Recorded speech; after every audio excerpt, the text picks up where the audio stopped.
O que é isso, sexualidade normal? No entanto, logo chega à conclusão de que o que habitualmente se chama sexual talvez não explique tudo que eu digo que é sexual. Então ele vai assim: existem coisas que a gente chama naquela época, tá? Hoje, em parte, também.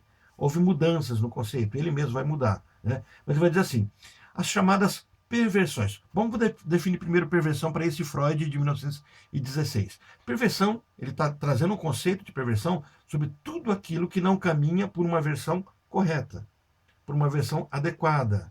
Então, o ato sexual animal, ele obviamente é um ato vinculado ao prazer do corpo, a fricção dos órgãos genitais e o prazer que vem disso. É uma definição animal sobre sexualidade. E se, e se o animal, né, ele utiliza outros meios que não sejam os meios adequados, né? A fricção dos órgãos genitais para atingir algum nível de prazer, ou a utilização de outras partes do corpo. Bom, ele vai dizer, os animais não fazem isso. Os animais utilizam, podem utilizar outros mecanismos que não de fetiche. O ser humano faz. Ele vai dizer, isso então é chamado por aquela sociedade. Não nos esqueçamos que é uma sociedade vitoriana, né? Uma sociedade com uma moral bem. Não que a nossa sociedade seja melhor que aquela, no sentido da falsidade, mas a nossa sociedade hoje tem outros níveis de sofrimento. Mas aquela sociedade escondia seus próprios desejos. Aquela sociedade criou um padrão de histeria bem complexo. Né? Então, as chamadas perversões, eles assim, o contato homossexual, uma perversão. Por quê? Porque não temos a busca do sexo pelo seu real objetivo. Opa, qual é o real objetivo do sexo? Ele vai dizer, aquela sociedade via o sexo vinculado à reprodução. Quer dizer, por que alguém faz sexo? Para se reproduzir. Esse é o caminho daquela sociedade. E o homossexual faz sexo por quê? Não é para se reproduzir. Então, assim, ele começa a dizer que aquela sociedade via esses atos como perversos. A homossexualidade, a masturbação, o fetichismo, entre outras manifestações, é essa palavra-chave para identificar perversão naquele momento. Desviantes, né, que Freud inicialmente chama de perversões. Então, esse é o caminho que ele vai encontrar, esse é o solo no qual ele vai plantar essa visão psicanalítica. Olha, existem essas coisas, ele diz assim, isso tudo se eu quiser incluir na categoria de sexo, foge ao padrão do que de fato é para essa sociedade sexo. Então ele avança, né? Aquelas em que, o que é um ato sexual? Aquelas em que, aqui eu tenho um padrão de busca de reprodução. Joia, mas e aquelas que não buscam reprodução? Como é que eu as classifico? Ele diz assim, aquelas que o objeto sexual foi modificado. Ele vai classificar em duas categorias de perversão. A ênfase não é sobre perversão, mas só para a gente compreender. Então, assim, todos os atos sexuais que não buscam a finalidade da sexualidade em si, eles são perversões. E essas perversões se dividem em duas. Aquelas em que o objeto sexual se modifica e depois vai ter aquela que busca modificar a finalidade. Esse conhecimento, eu queria que vocês gravassem bem isso que a gente está falando, que quando a gente for falar de estrutura perversa, isso vai ajudar bastante vocês na compreensão de como funciona a mente de um psicopata. Então, o que é isso quando há uma mudança de objeto? Olha, aqueles que renunciaram à união dos dois genitais e que usam como fonte de prazer outra parte do corpo ou objetos específicos. Por exemplo, peças de roupas, peças íntimas. Quer dizer, ao invés da pessoa trazer esse padrão de sexualidade normal, ela começa a fazer uma alteração de objetivo.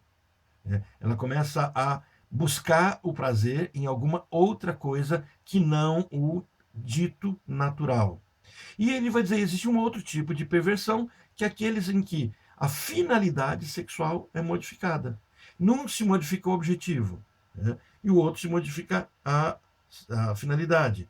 Então, o segundo grupo de pervertido é aquele formado por aquelas pessoas que utilizam essas outras partes do corpo ou objetos específicos apenas no ato inicial ou preparatório do ato sexual para sentir prazer. Entende? Então, assim, uma perversão coloca o objetivo do ato em si, aquilo que de fato está disponível, parte do corpo, um objeto, E nisso aí Freud vai trazer coisas como cadáver, fezes, urina, todo esse caminho de perversão. Depois isso vai ser mudado, vai se chamar de parafilia. Tá? Então, esse é o primeiro momento nessa percepção. E o outro não, quando se coloca isso como uma finalidade. Eu quero, de fato, o ato sexual para a reprodução, mas eu utilizo desses requintes, das preliminares, do erótico. Mas ele vai dizer, a sociedade vê tudo isso como perverso. O que não é para aquela sociedade vitoriana perverso? O ato sexual em si. O que é o ato sexual em si para aquela sociedade? Penetração, pênis, vagina. Isso é sexo. Fugiu disso é perversão para aquele grupo. E Freud vai ter que desconstruir isso, porque ele tem uma busca que não é compreendida por aquele grupo de médicos ou pela sociedade, e nem hoje ainda é, que é a percepção de que o ato sexual é muito anterior à relação sexual. A busca da sexualidade, ela precede muito as noções de gênero e de conceito. Então, assim, quando eu vinculo as duas coisas e formo uma coisa só, o órgão genital e o prazer sexual, e eu vinculo como se fosse uma só coisa, eu tenho um conceito. Mas o que Freud está falando assim, olha, o prazer sexual é uma coisa, o órgão genital é outra coisa. E os dois se juntam no ato sexual, mas não precisa ser assim. Então ele começa a teorizar e provar a teoria dele sobre isso. E depois vocês vão entender por que isso é importante, porque aqui eu vou conseguir compreender o desejo, né, a busca é sobre o conceito de desejo numa estrutura histérica e numa estrutura perversa. É onde ele vai chegar lá no final. Não hoje, mas nas outras conferências dele, quando ele vai falar da ansiedade, da histeria, da obsessão, de todo esse tipo de sofrimento. Então, Freud, nesse texto, ele está falando de pessoas que sentem o prazer, por exemplo, em olhar outras pessoas, em apalpá-las, em espiá-las, durante um ato íntimo, ato inicial preparatório da relação sexual, da cópula, sem que isso implique em uma posterior união de genitais. Quer dizer, o indivíduo faz todas as preliminares, mas ele acaba não chegando em lugar nenhum, porque as preliminares em si são a busca. Quer dizer, ao invés de se buscar o coito, o ato sexual, a relação sexual, se busca o prazer que é gerado para se chegar naquele lugar. É interessante porque nós conhecemos existe hoje um grande mundo que acaba sendo o submundo, do qual a gente não tem contato, mas que é daquilo que hoje a gente chama de parafilia, das perversões nessa linguagem.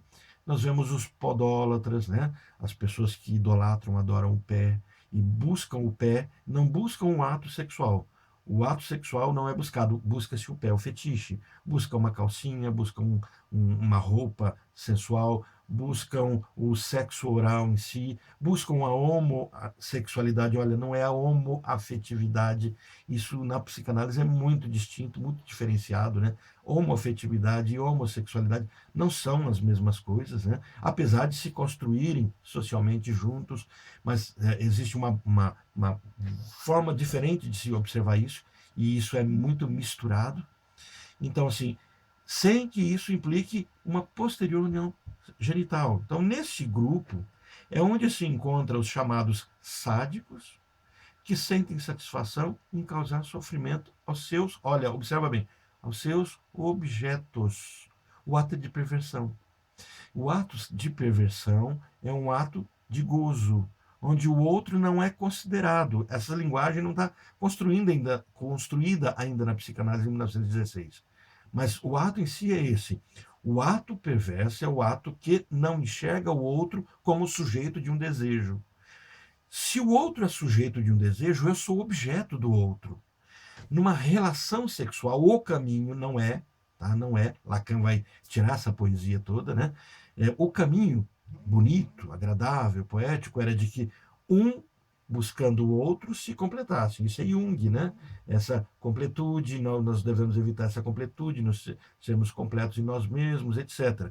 Mas o caminho proposto aqui, o caminho proposto como um ato sexual, é de que eu busque no outro me complementar.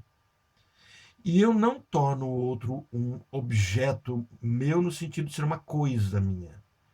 Eu me torno objeto do outro na mesma proporção que o outro é meu objeto. Nesse momento existe um ato que se consuma. Lacan vai vir com uma fala, um dia eu vou trazer esse texto dele para a gente discutir, que se chama assim, Não Existe Relação Sexual.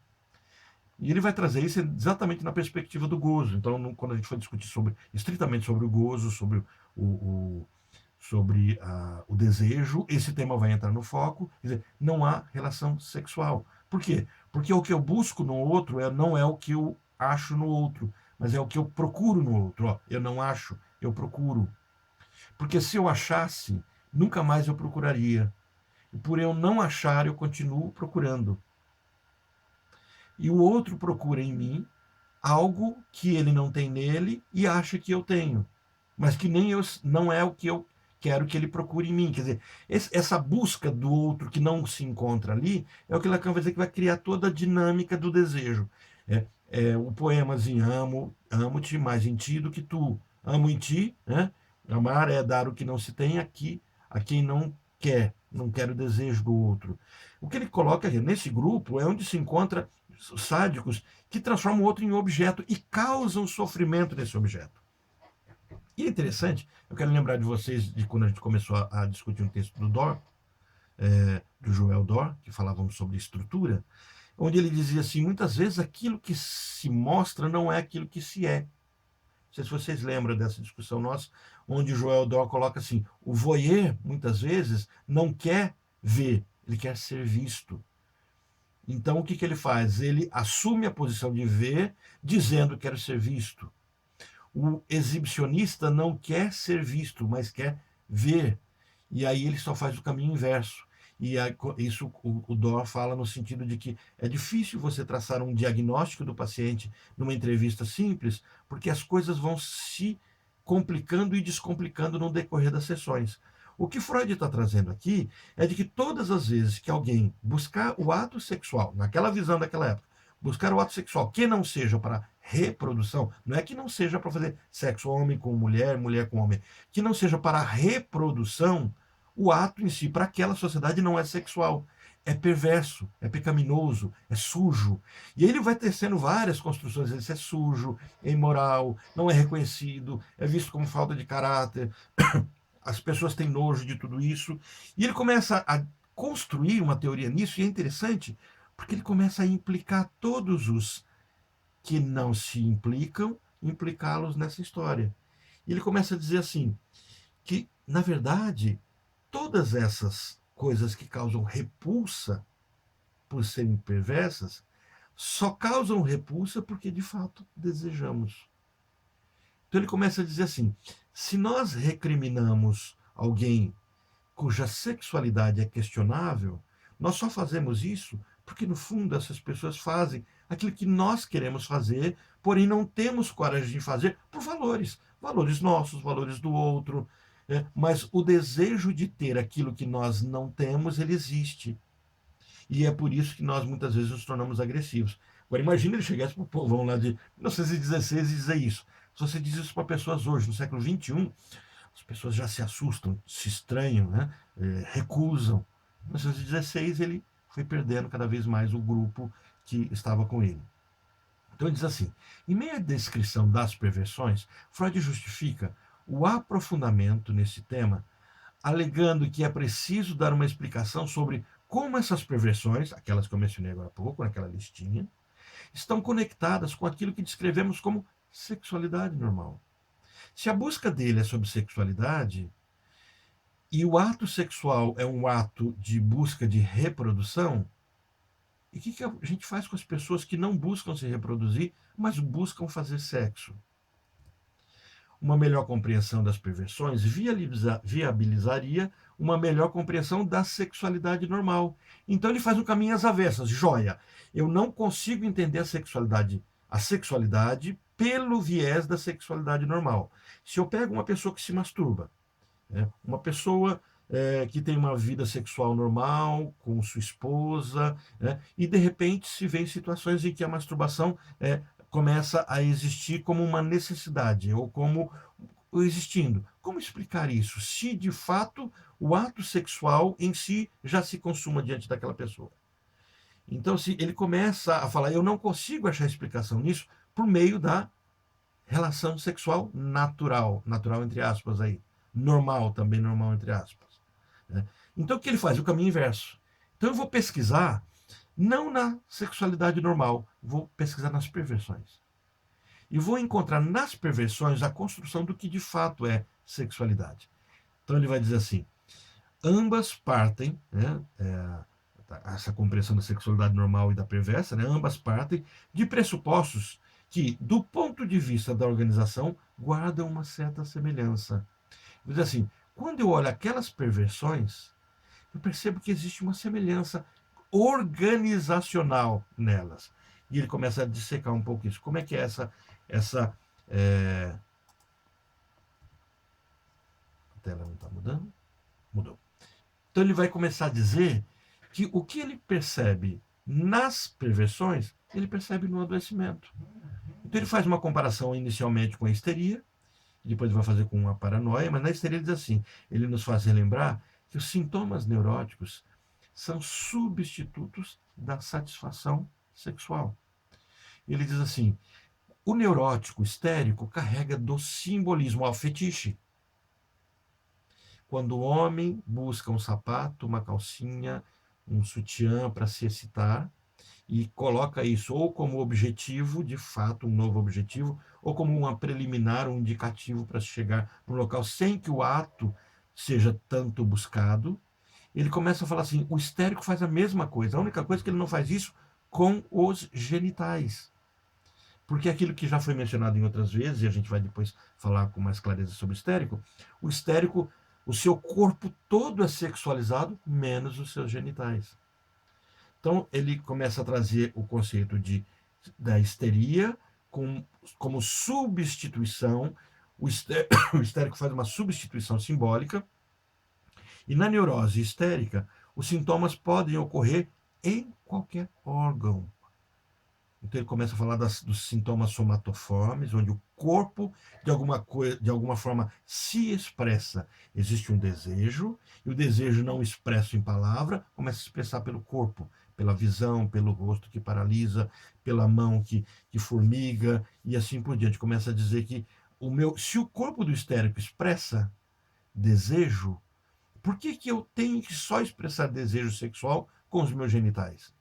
Então, nos sintomas histéricos, os órgãos, metaforicamente substituídos pelos genitais, são justamente aqueles que não possuem significação sexual. Então, o histérico sexualiza tudo que não é sexual. Então, ele fala: se isso acontece, por que eu tenho que me prender a esse conceito dessa sociedade que só torna sexual aquilo que é genital, aquilo que é para reprodução? Então ele vai dizer assim, a construção, a partir dessa busca, que ele vai buscar agora na criança, a sexualidade, ela é anterior à genitalidade. Então, se a sexualidade é anterior à genitalidade, parece estranho dizer que só existe sexualidade na genitalidade, na normalidade, entre aspas. Então, Freud, então, nos faz pensar que se para alguma pessoa existe uma dificuldade em obter satisfação sexual normal, esse normal entre aspas aí, que as leva a inclinações pervertidas e que nada igual havia ocorrido antes, então suponhamos que nessas pessoas já se encontrava rastros de perversão.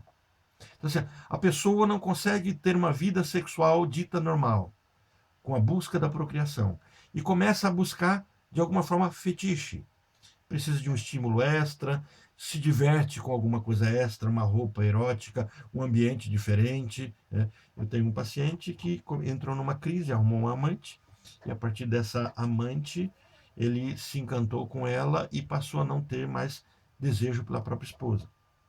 E agora terminou com a amante para manter o casamento e entrou numa crise, não se excita mais com a esposa. E o casal está tentando se recuperar diante disso. Ele não traz, claro, que esses detalhes para a esposa. Mas o primeiro fenômeno que ele começou a desencadear com a esposa foi de impotência. Ele chega diante da esposa, ele começa a dizer que está impotente. Vai para o urologista, começa a tomar remédio para a impotência, e todo o tratamento é de uma impotência. E aí eu pergunto, mas quando você sai com a amante, você tem algum problema de impotência? De jeito nenhum, pelo contrário. Então, percebe, a amante agora carrega um fetiche.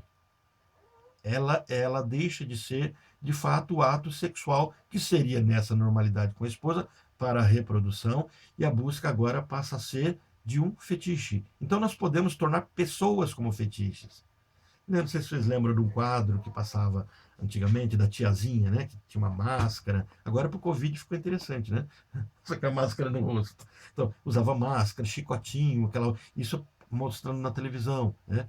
É assim, esses fetiches, esses desejos que tangenciam sem que permitam que de fato o ato seja completado. Essas coisas mirabolantes que expressam desejo em tudo, menos nos genitais em si, menos no ato sexual em si. Então as pessoas passam a ser erotizadas no corpo, naquilo que, em tese, por essa definição primitiva de sexualidade, não deveria acontecer. Então Freud vai trazer, se para algumas pessoas existia essa dificuldade, ele vai dizer assim que isso significa que já existia desejos perversos nessa pessoa. Então, ou seja, as perversões já estavam presentes nessas pessoas de forma latente. Então ele vai dizer, isso está num contexto, quem lê o texto vai ver esses detalhes, é, da descrição disso, é bem detalhado, ele traz as descrições de várias parafilias, né? Ele deixa assim, existe uma perversão latente e uma perversão manifesta. E as pessoas que eu chamo de perversas, que buscam sadomasoquismo, que buscam fetiches, que prezam mais pela masturbação do que pelo próprio ato sexual, essas pessoas possuem uma perversão manifesta. E quando as pessoas, nós, ditos normais, olhamos para essas cenas e recriminamos, nós recusamos uma perversão latente. E ele vai dizer assim: todos nós somos, de alguma forma, perversos. Todos nós. Né? Foi feito um experimento nos Estados Unidos, em faculdades de psicologia, que era mais ou menos assim: chamar homens e mulheres e apresentar cenas que de alguma forma trouxessem alguma nuance, algum viés de sexualidade. Então colocavam animais fazendo sexo, por exemplo, um grupo de homens colocavam homens fazendo sexo com homens, sexo, e pegavam heterossexuais, homens que eram heterossexuais. E a pesquisa era feita e ninguém precisava colocar o nome. Então nunca seria descoberto, isso para evitar que aquelas pessoas mentissem. E colocavam mulheres vendo cenas de mulheres fazendo sexo com mulheres, animais e assim por diante. Né? Todas as cenas que, pô, em tese, trariam algum nível de repulsa para aqueles grupos. Então, grupos hétero, repulsa por sexo hétero. Fizeram a mesma coisa com o grupo. Naquele contexto, a homossexualidade ainda estava muito marginalizada. Isso foi em 1980, mais ou menos, essas pesquisas. Até 1973, a homossexualidade era vista como doença. Interessante, né? Freud, em 1916, está trazendo conceitos sobre a homossexualidade, e vocês vão ver que a psicologia e a psicanálise, até 73, ela traz como doença. A gente vai discutir isso em material sobre sexualidade. E a psicanálise só acho que a partir de 1980 que começa a aceitar que homossexuais possam ser psicanalistas. Então a IPA não aceitava, simplesmente não autorizava, porque entendiam que o inconsciente ainda tinha que ser trabalhado. Então esses são alguns tabus que o Freud, mesmo dos seus discípulos, ele não consegue romper. Então essas perversões, esse grupo que começa a fazer experimento que eu estava contando para vocês, o que se descobriu? Havia indicadores de excitação, né, como lubrificação, ereção e assim por diante. E quando projetavam, por exemplo, macacos no boro fazendo sexo, né? E a pergunta era: você se excita com essa imagem? E praticamente todos diziam não. E era mentira. Praticamente todos se excitavam. Todos os conceitos, de alguma forma, que expressavam algum nível de sexualidade entre animais, falas, objetos, excitavam, só que conscientemente, aquelas pessoas não percebiam sua excitação. A excitação era inconsciente. Então, o que Freud está trazendo aqui, praticamente 70 anos antes desses experimentos, é que nós, de alguma forma, somos perversos. Aqueles desejos que nós achamos horríveis, ele diz assim: nós temos eles, pertence à nossa estrutura. E aquilo que nós enxergamos como perversão manifesta são pessoas que estouraram o limite por algum motivo.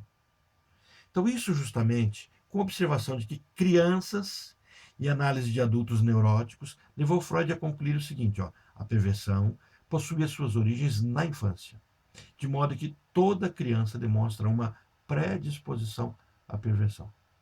Então, essa é a teoria que vai agredir aquela sociedade, que vai fazer o Breuer dizer assim, não tem nada a ver com você, e que vai romper a psicanálise ao ponto de dizer assim, eu sou o fundador da psicanálise, eu vou bancar então essa verdade. Isso acontece em 1910, agora estamos em 1916, e Freud está apresentando essa teoria.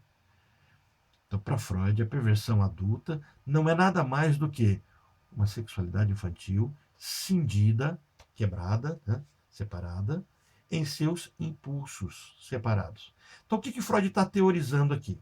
Quando eu vejo um pedófilo, quando eu vejo um ninfomaníaco, quando eu vejo uma pessoa que se masturba e não se interessa por relação sexual, mas apenas pela masturbação, quando eu vejo essas cenas de sadismo, de masoquismo, de sadomasoquismo, tudo isso nada mais é do que uma sexualidade infantil. E se a sexualidade é infantil, ele está trazendo essa teoria dizendo assim: a criança teve esses desejos. Só que em determinado momento ele vai trabalhar isso no outro texto, que a gente vai ver também hoje. Hoje eu espero conseguir ver com vocês 2 textos, né? A conferência 20 e a 21. Ele vai dizer assim: isso foi abandonado. Então, quando a pessoa começa a se queixar, a trazer esses conceitos, essas dificuldades, ela está trazendo um processo de retorno, de regresso, de um processo em que eu estou regredindo a uma fase anterior ou estou preso a uma fase anterior. Por isso que no capítulo que a gente vai ver semana que vem, a gente vai falar um pouco dessa regressão.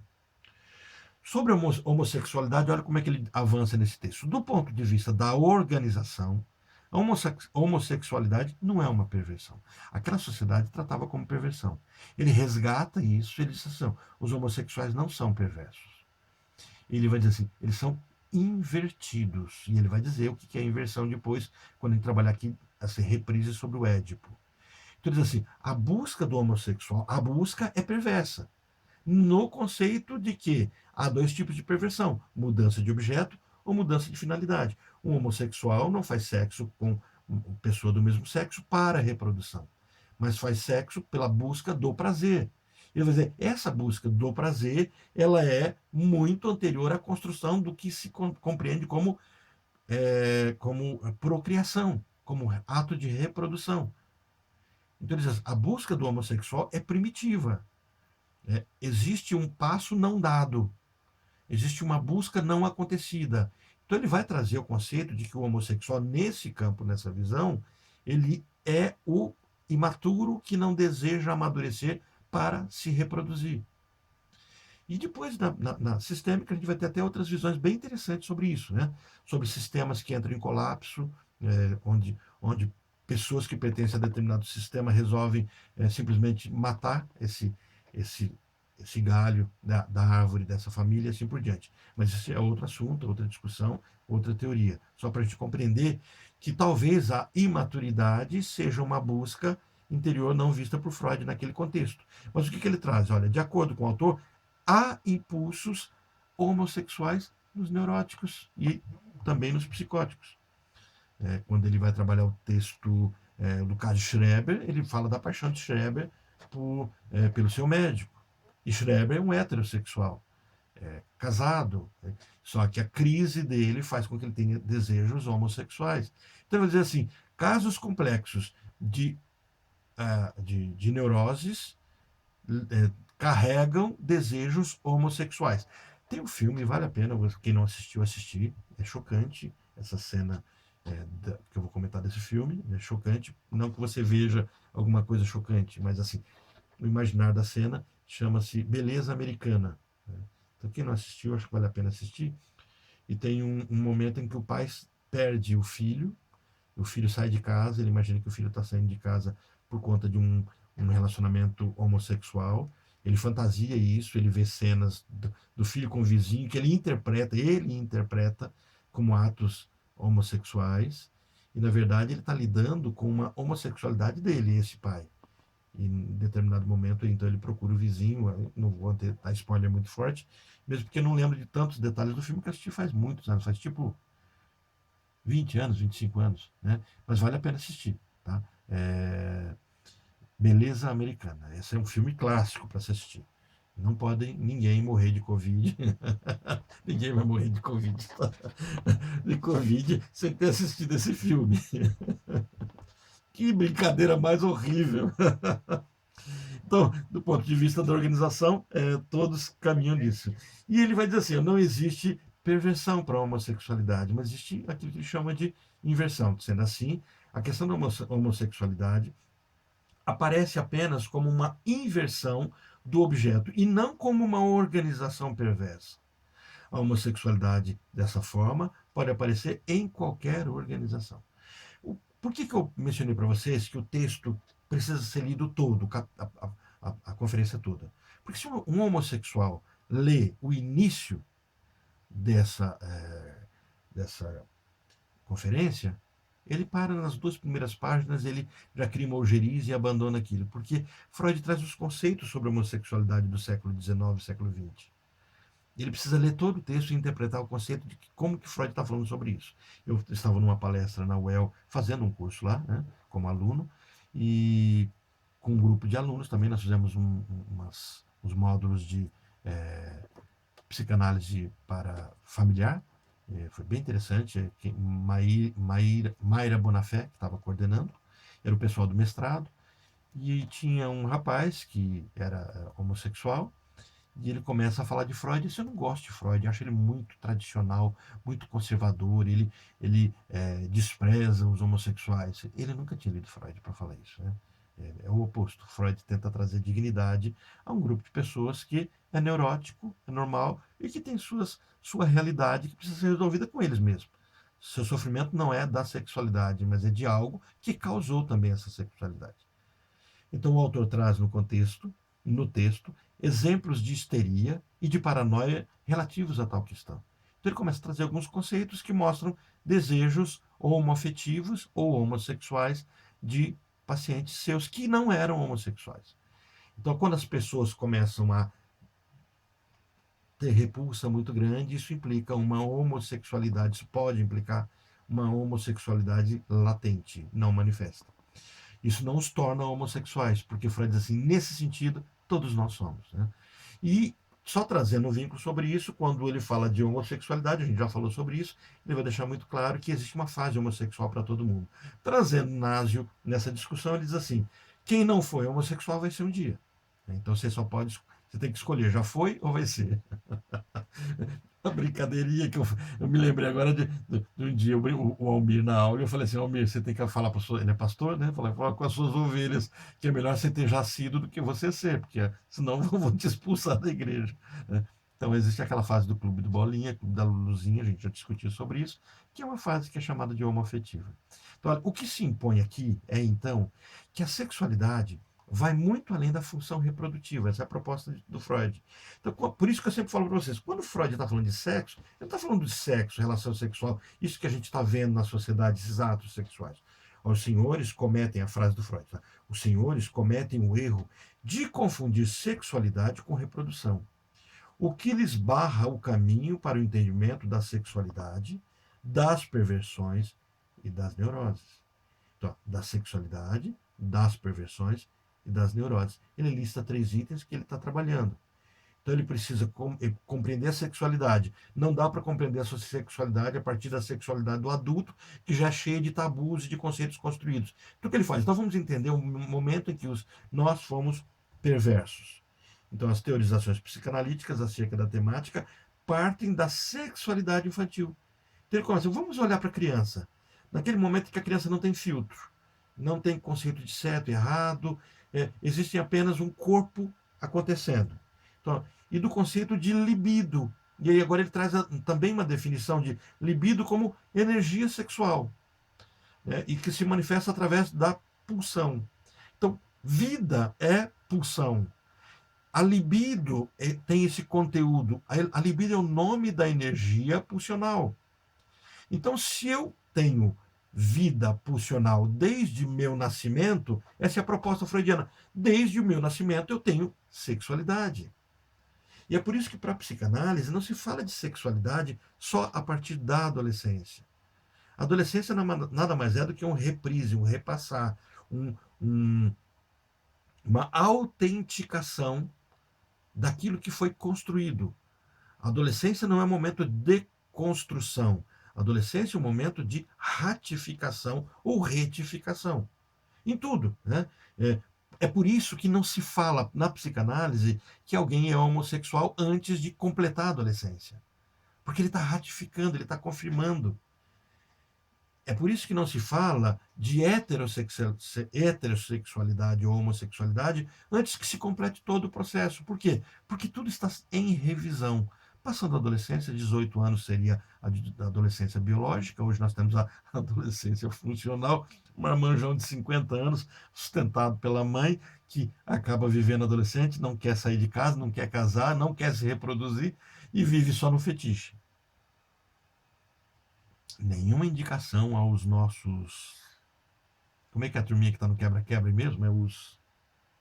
Leslie, me ajuda a lembrar da turminha. Black Blocker. Não, não é. Esses não são black blockers. Ah, o Antifa. Antifa, isso. Eu vi um vídeo, eu acho que foi em Curitiba ou São Paulo. Não, acho que foi em São Paulo.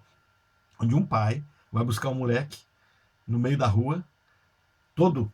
Né, e é real o vídeo, pelo que eu vi, não é um fake, né? Então, em São Paulo, mas São... esse vídeo aí não é de agora. Esse vídeo é daquela primeira, quando teve aquela primeira manifestação tal, e eu acho que 2013, não foi? Ah, então aí é black blocker, black blockers, né? Aí foram os mas black o filho blockers. dele tava com Black Blocker.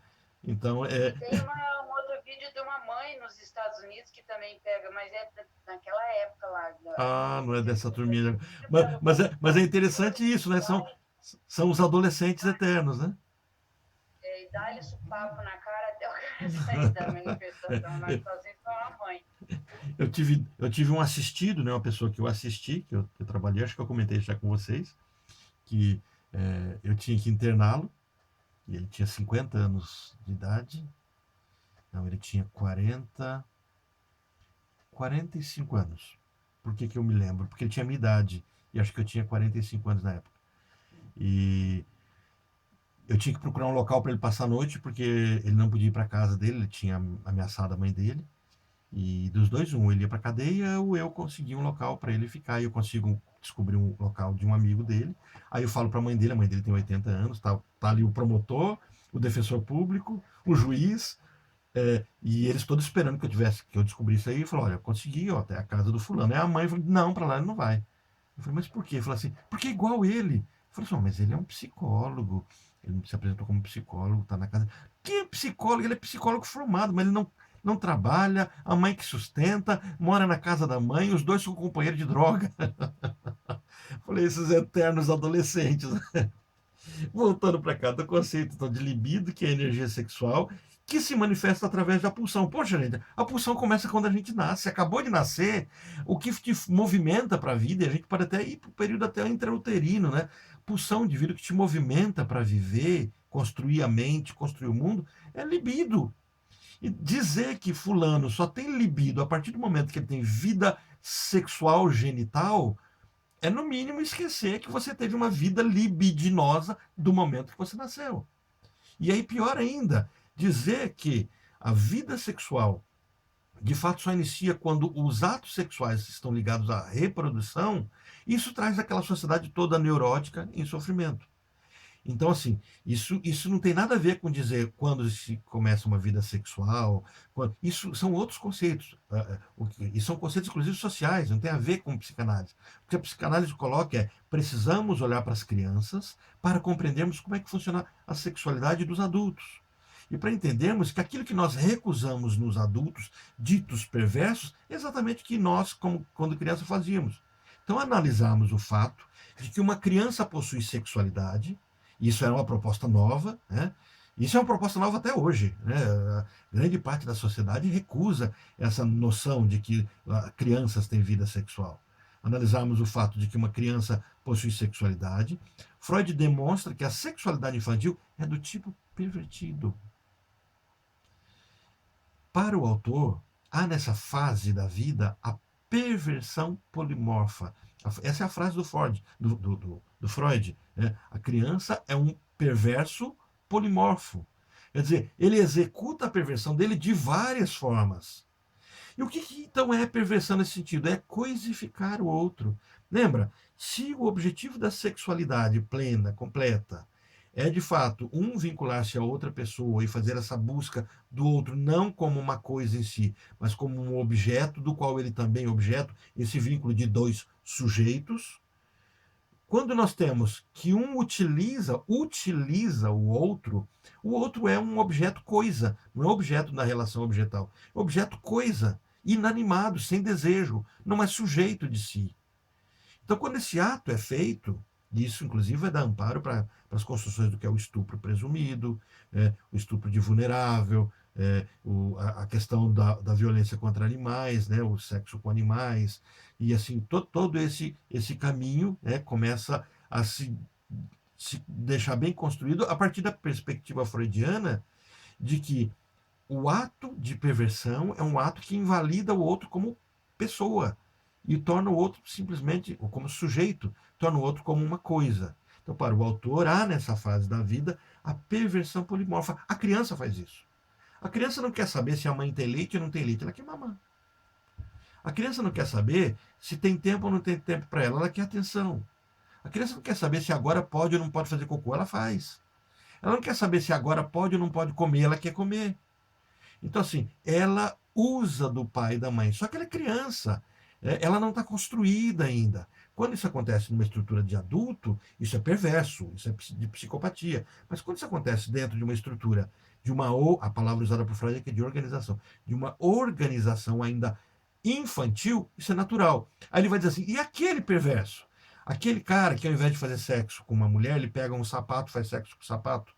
Ao invés dele gostar de fazer sexo com uma mulher, ele coleciona fotos de pés. Né? Eu vi uma cena no filme. Qual é o nome do filme? É uma série que a Mayra recomendou. A Mayra tá aí? Acho que a Mayra não entrou, né? Mas a Mayra fez a recomendação de uma série muito Hoje é boa. aniversário dela, ela não vai participar. Ah, ela tá em festas hoje ali, né? Então, ok. Ela tá desculpada. Mas ela recomendou pra gente uma série muito boa, se puder assistir. Não assista com criança perto, tá, gente? É pesada. E bem interessante, eu esqueci o nome dela. Se alguém depois resgatar nos posts dela, é um nome meio alemão, uma coisa assim, ou um inglês parecido com o alemão.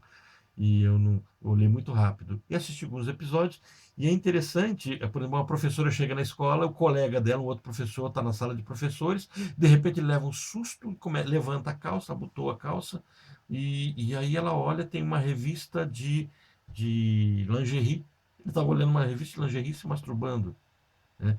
Isso um homem que o colega, que é vizinho de um outro professor, tinha acabado de sair de casa, casado. Então, assim, esses conceitos são, pela psicanálise, ditos como fetiches. Claro que cada caso será compreendido na sua própria história. Então, ele parte para fazer tal afirmação de que as crianças são desprovidas daquilo que transforma a sexualidade em função reprodutiva.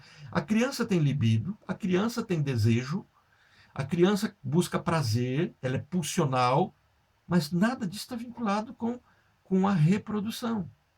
Então ele diz assim: existe sexualidade sem essa busca.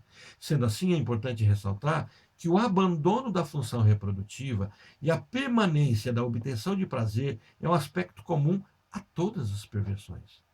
Então, tudo que eu imagino como perversão tem esse caminho.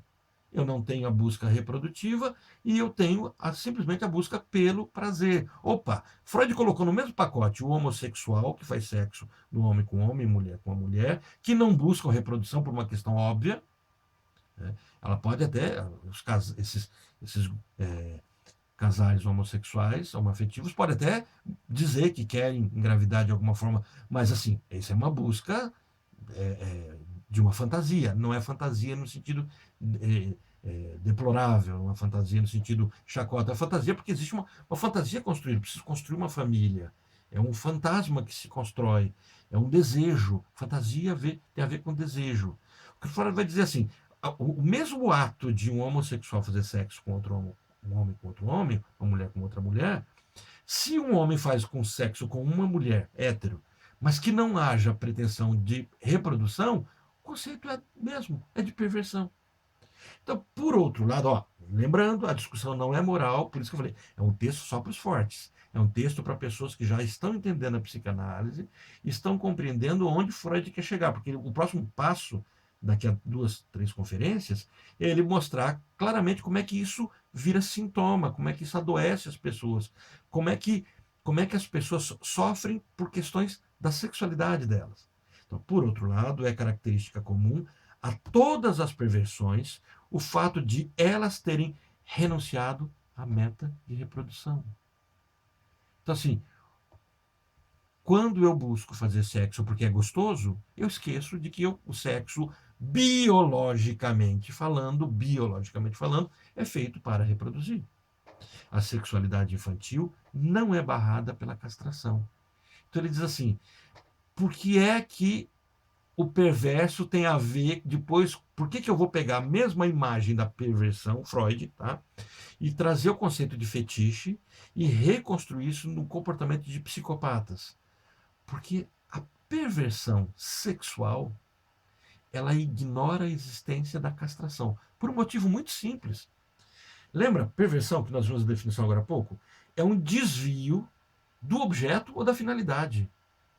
Ao desejar um objeto, eu não desejo mais o objeto, mas o simbólico dele. Ao desejar o sexo, eu não desejo o sexo pelo sexo, mas as preliminares que me levam ao sexo, inclusive abrindo mão até disso. Isso é perversão. Isso é o fetiche, são as preliminares. E ele diz, esse caminho é exatamente não é abordado pela castração.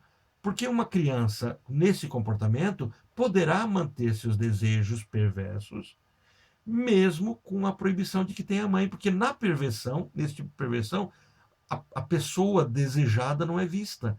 Ela é feita como se fosse um fetiche. Então não é a pessoa em si, mas aquilo que eu construí como imagem dela. Ou seja, a criança não remete os seus comportamentos sexuais à questão da lei, como na neurose. Então Freud está dizendo assim, os atos de perversão não são atos que são proibidos dentro do desejo. E é por isso que a mente divaga se constrói diante disso. Se eu andar rápido na tela, na explicação, vocês me pausam aí e a gente vai conversando, tá, gente? É muito importante vocês não saírem com dúvidas desse tema que é bem pegajoso, né? Bem delicado para a psicanálise. E importantíssimo.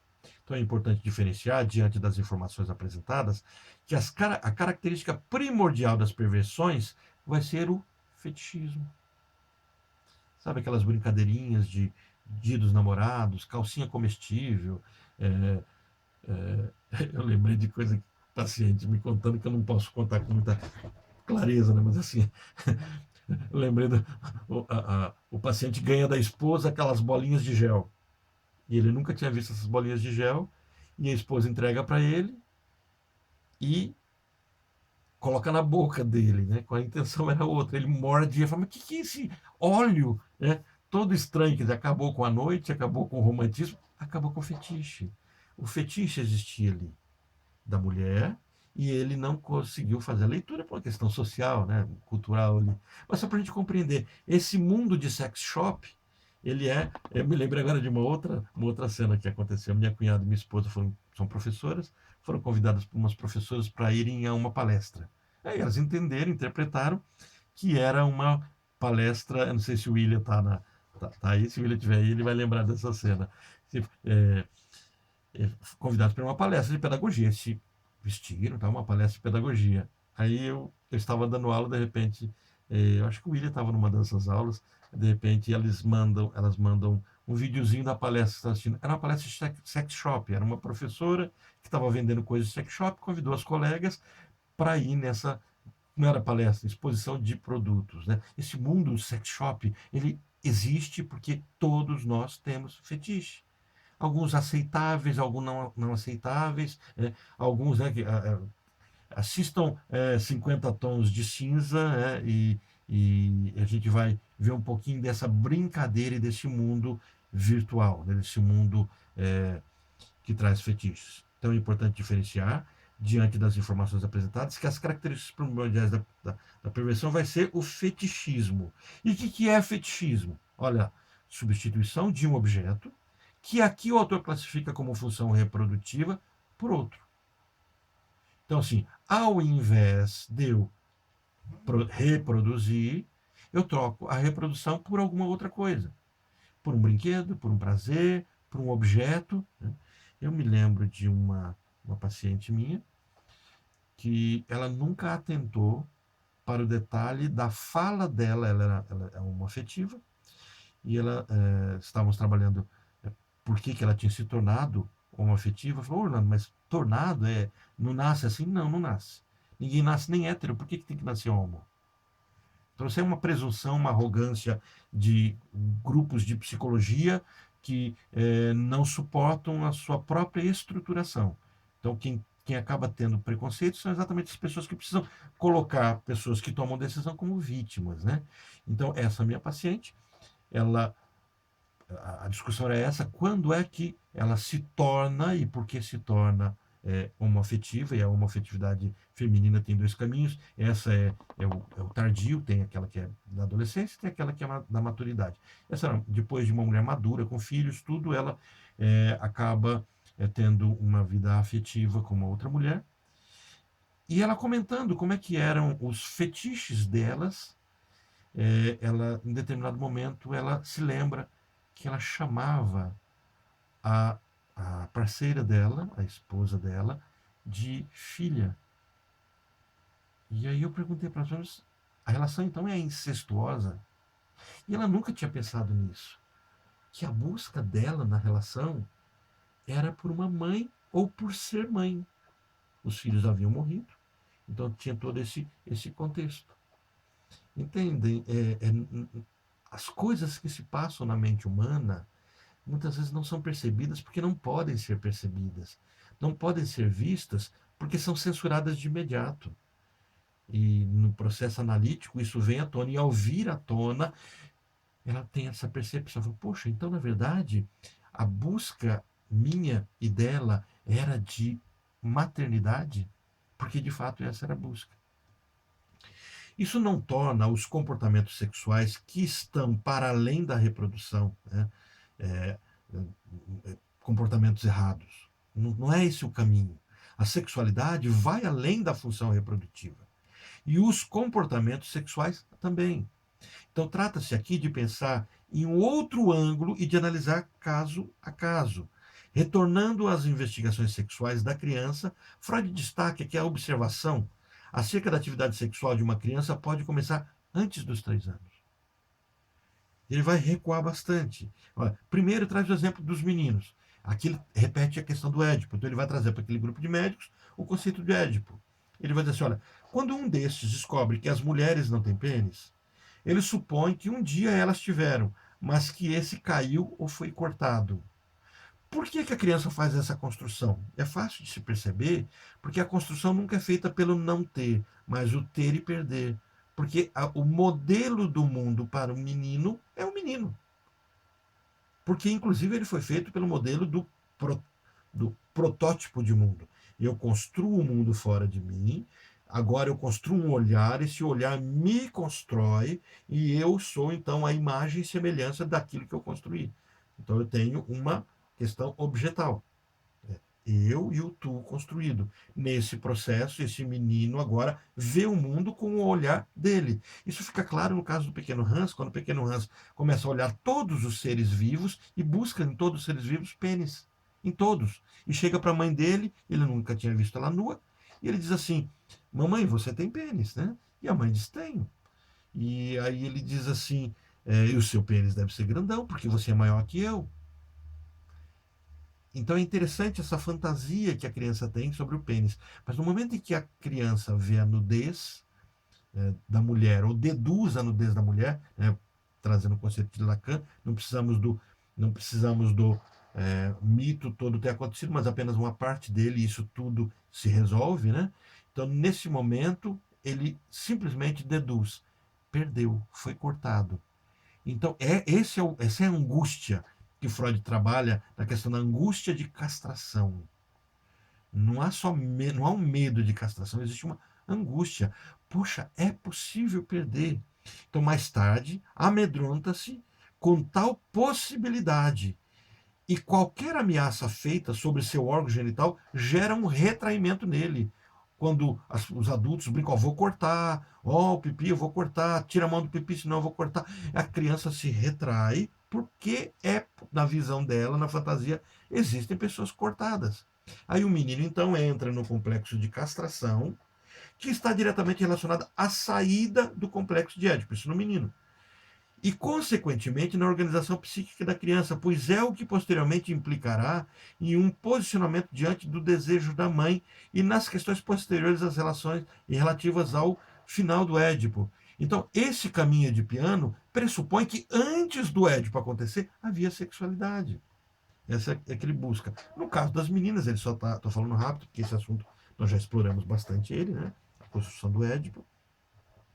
No caso das meninas, elas invejam os meninos por não possuírem um pênis e desenvolvem assim o desejo de ter um pênis. Quem acha que isso é muito forçar a barra, pega os vídeos do YouTube, onde tem a menininha dizendo que quer ter pipi, cadê o pipi dela? A outra menininha dizendo que quem cortou ela, cadê o pipi, tiraram o pipi dela? A outra dizendo que quer o marido, quer dizer, da mãe, a mãe tem marido, então por que ela também não pode ter? Então existe essa fantasia infantil. Inclusive, Né? não Oi, sei William. se as pessoas, se a turma olhou, Uhum. eu mandei um trabalho que eu entreguei na faculdade justamente sobre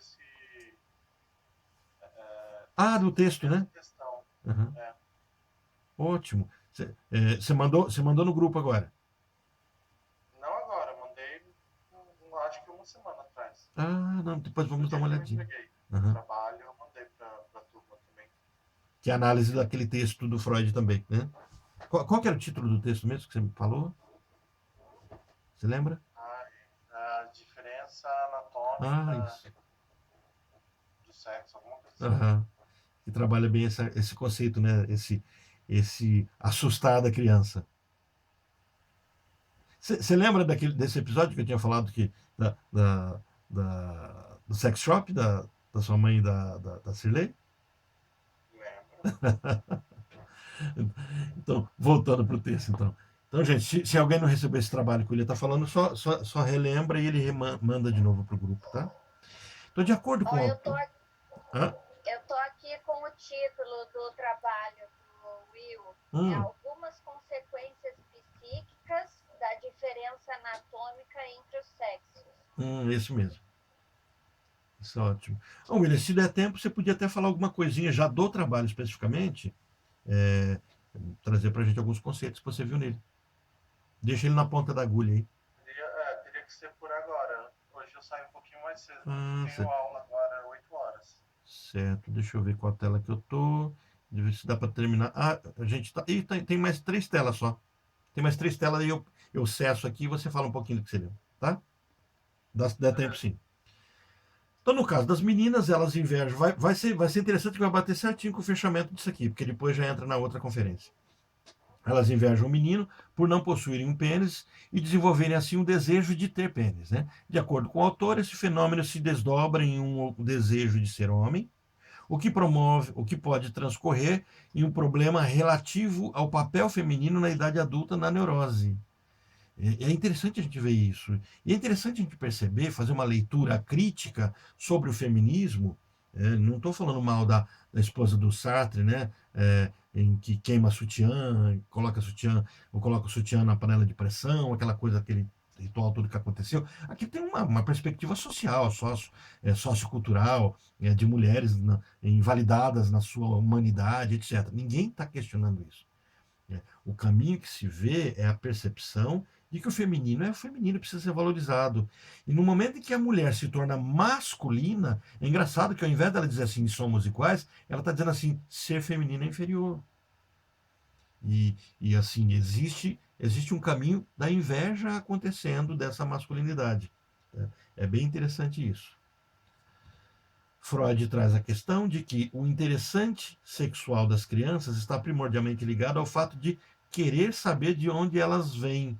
Então, desde o início, a criança, de onde eu nascia, ia se preocupar. A Mariana passou por isso de forma bem recente, né, Mariana? Mas, assim, essa curiosidade, e aí Freud vai até trazendo alguns conceitos interessantes de que a criança acha que como é que nasceu, foi gerado alguma coisa na barriga da mãe, depois ela começa a buscar uma saída para isso, que seria o umbigo, depois ela começa a imaginar que talvez a criança saia pelos seios, entre os dois seios, então ela vai construindo o mundo dela diante daquilo que ela está percebendo. Isso é a visão que Freud vai passando no texto dele. Então Freud traz a questão de que é interessante, o interesse dela é isso, de onde eu vim. Diante disso, as mesmas em diferentes idades, faltou essa aí, apresentam hipótese diferente acerca do fenômeno. Olha, ele traz o exemplo para uma finalização ao texto que visou demonstrar que a sexualidade na psicanálise tem uma amplitude para além do senso comum. Então, o que eu proponho a vocês é pensar além do que o tiozinho da esquina, os nossos parentes, nossa avó, nossa mãe, possam imaginar sobre sexo.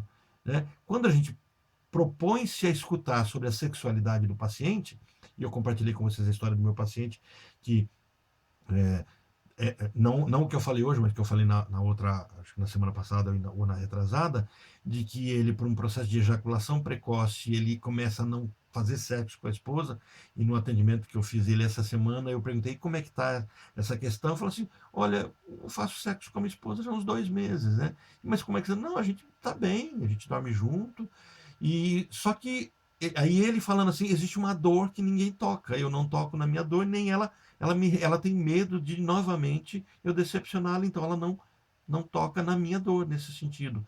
Isso é um sofrimento intenso e não é um sofrimento por conta de um ato sexual em si.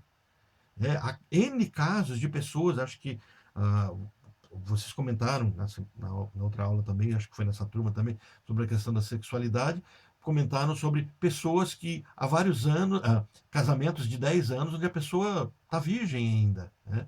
E eu não sei se foi semana passada ou na retrasada, né? A Tânia trouxe o caso, eu mencionei um outro caso também, e sempre a gente vendo que a sexualidade ela é um nervo, é uma coisa sensível, e aquilo que a gente identifica como ato sexual em si é só um pedacinho do que de fato é sexualidade. Olha, ele traz exemplo, né? A sexualidade na psicanálise tem uma amplitude maior, mas que, no entanto, não perde a sua associação com a questão fenômica ou fenomenológica, né? Fenômica do fenômeno aqui, apresentada no termo. Então, aí ele fecha esse capítulo. Eu tinha colocado aqui, não está nessa gravação dessa, acho que na outra parte que eu gravei, mas um pedacinho do finalzinho do capítulo, onde Freud deixa muito claro que nós precisamos olhar para o ato sexual e não vemos que sexo se resume a um ato sexual que busca em si a reprodução. E de que, na verdade, sexo tem a ver com libido, e libido tem a ver com pulsão de vida, e isso necessariamente não tem a ver com prazer genital e nem com o orgasmo em si. Até redefinirmos o conceito de prazer em psicanálise é importante. A aula de segunda-feira o tema foi esse. Né? Trabalhamos a questão de que, para a psicanálise, prazer significa distensionamento. E desprazer é tensão. Tudo que me gera tensão é desprazeroso. E a busca é por distensionar. Isso é prazeroso. Então, isso é libido. Então, não é o orgasmo. Agora, o que Freud vai teorizar também diante desse cenário é de que essa busca psíquica ela escora e ela escoa de certa forma no corpo, porque o meu corpo expressa. Automaticamente ele vai buscar pontos de prazer nesse próprio corpo. Eu vou dar uma pausa aqui para o William passar para a gente alguns conceitos que ele viu nesse texto, e depois, dando tempo, a gente retoma esse capítulo 21, que é o desenvolvimento da libido e as organizações sexuais. William, eu vou interromper, você pode projetar, tá?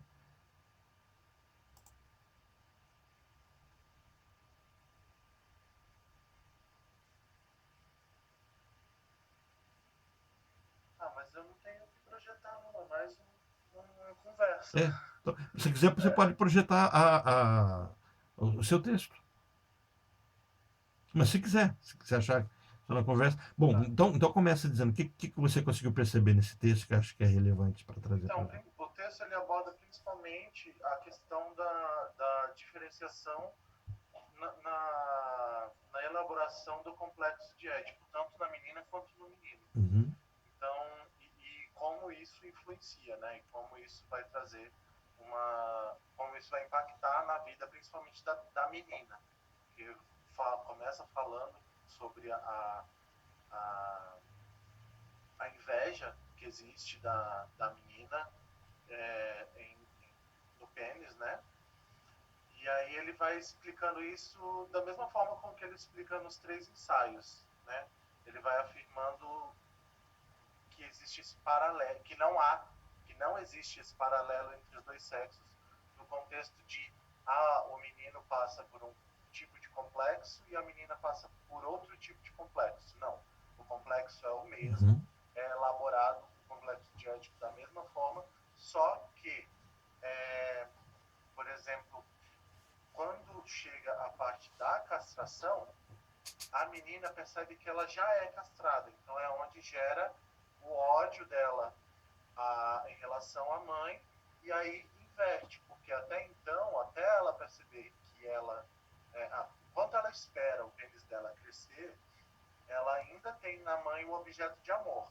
E quando ela percebe que ela já está castrada, o objeto de amor dela passa a ser o pai dela e o objeto de repulsa, né, passa a ser a mãe. E é quando ela vem para a história do querer ter o filho do pai para que ela tenha o amor do pai.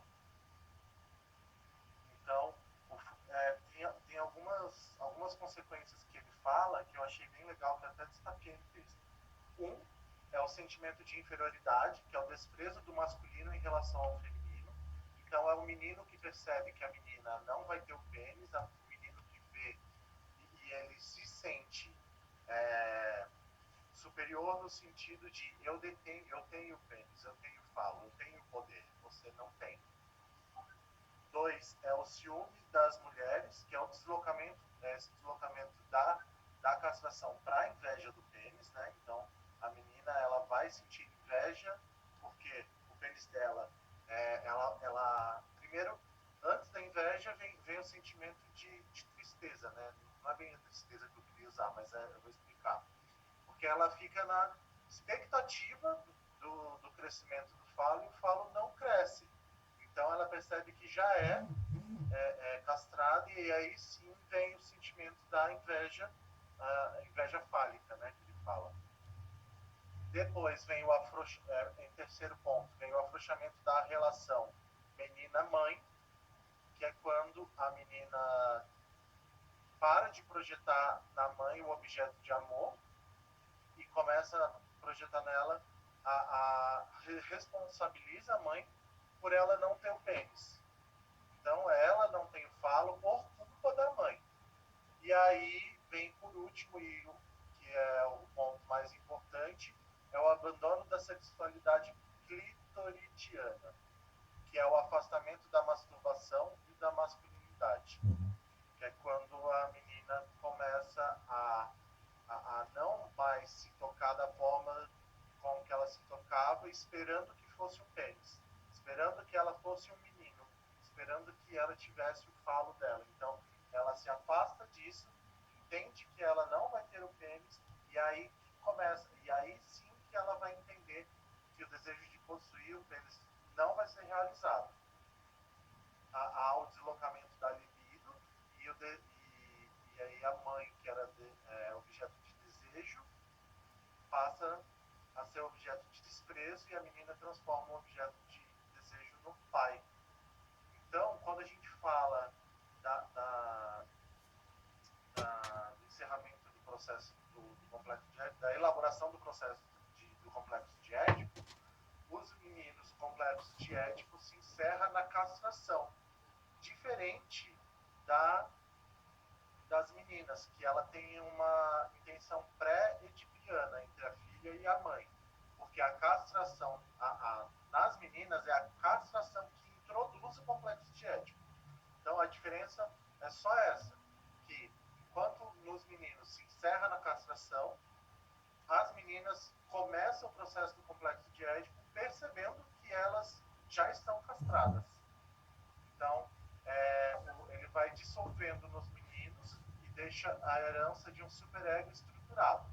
Então, quando o complexo de Édipo se dissolve nos meninos, é quando se forma a estruturação do superego. E nas meninas, o complexo de Édipo não é um motivo, não existe um motivo final de dissolução. E é aí que pode levar a um superego não independente numa vida emocional. Por isso que o Freud conclui esse estudo dele falando que por isso que há uma disposição bissexual em ambos os casos, menina e menino, porque a masculinidade e a feminilidade puras permanecem sendo construções teóricas do conteúdo externo. Perfeito.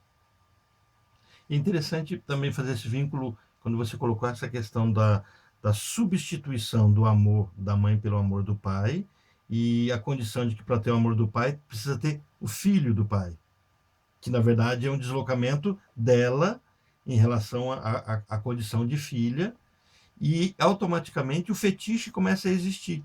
Não é mais o pai, o pênis do pai, mas agora o filho do pai que vira o boneco.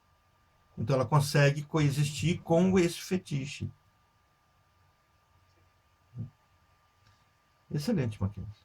Tem a nota já? Já saiu a sua nota? Eu gabaritei. Olha, parabéns. Ótimo. Gente, querem comentar alguma coisa? Porque o William vai ter que sair um pouquinho mais cedo hoje, né? Apesar que nós temos ainda às 8 horas que vai sair, não, William? Eu tenho aula às 8 horas. Eu quero parabenizar o Will. Parabéns, Will. Obrigado.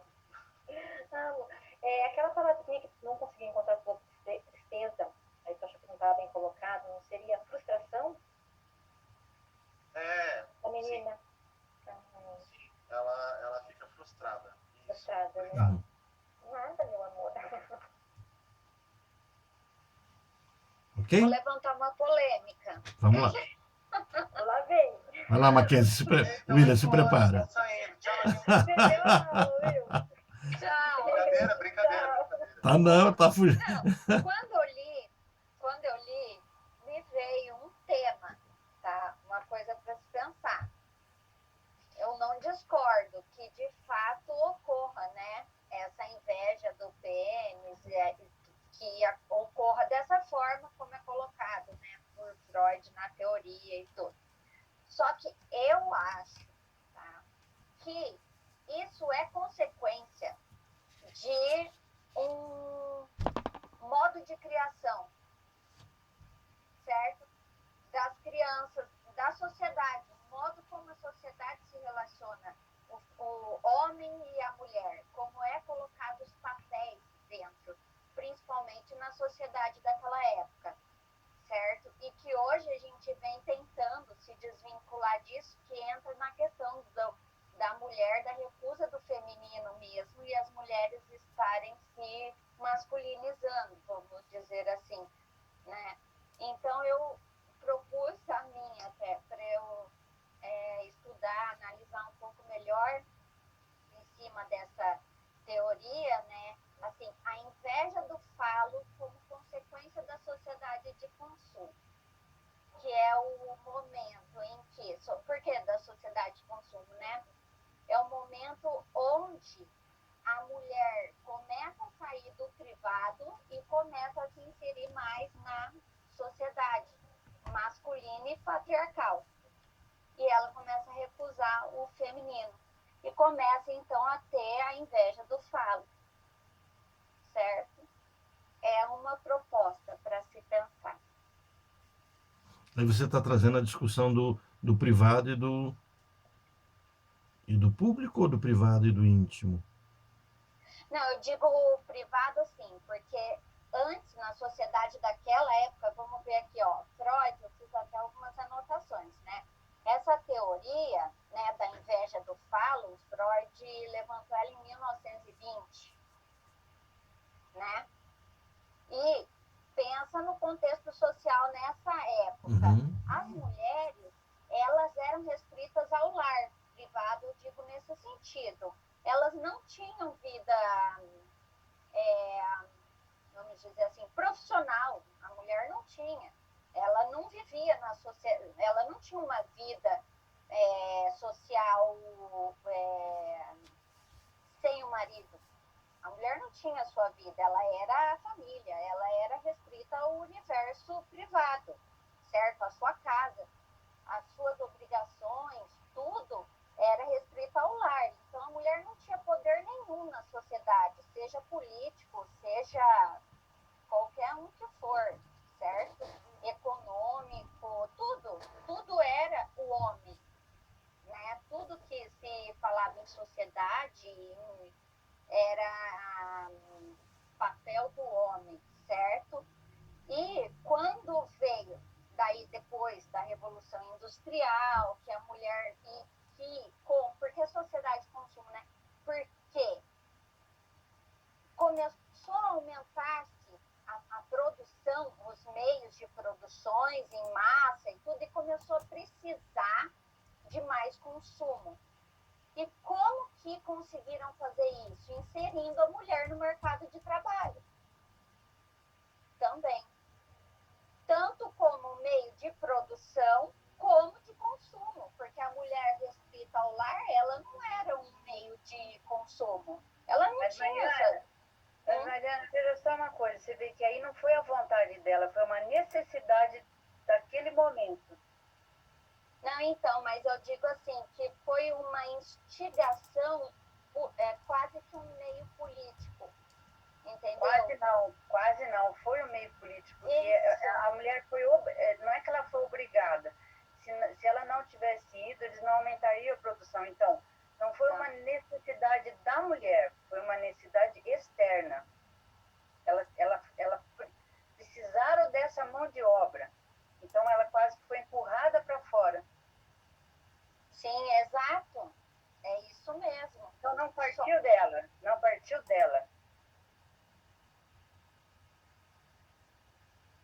Sim. Mas esse não partir dela trouxe de qualquer forma mudanças. Exato. Sim, claro, trouxe, mas não foi uma necessidade dela naquele momento, né? Aquele momento a necessidade foi da sociedade, não de uma necessidade da mulher. Tá, mas independente disso, o que importa é que o fato ocorreu. Sim, e ocorrendo esse fato, é o que eu estou falando, que daí que começa a haver a inveja do falo, porque a mulher começa a competir com o homem, entendeu? E ela começa a ver que na sociedade o masculino, o homem é muito mais valorizado, ele é sinônimo de poder, enquanto a mulher é subjugada.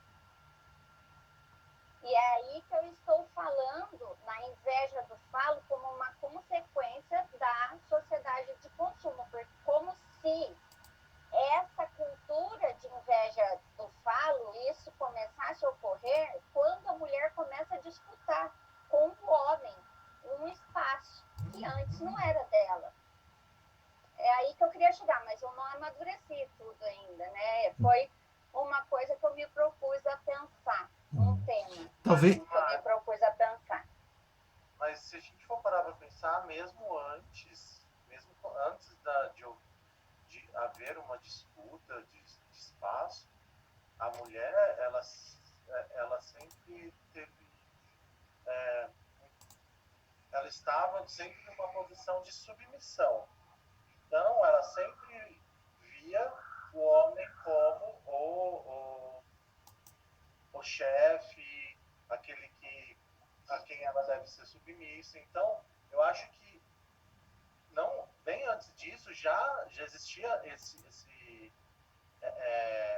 essa inveja do falo justamente por isso, por ela ver que ele estava numa posição de poder no qual ela não poderia alcançar.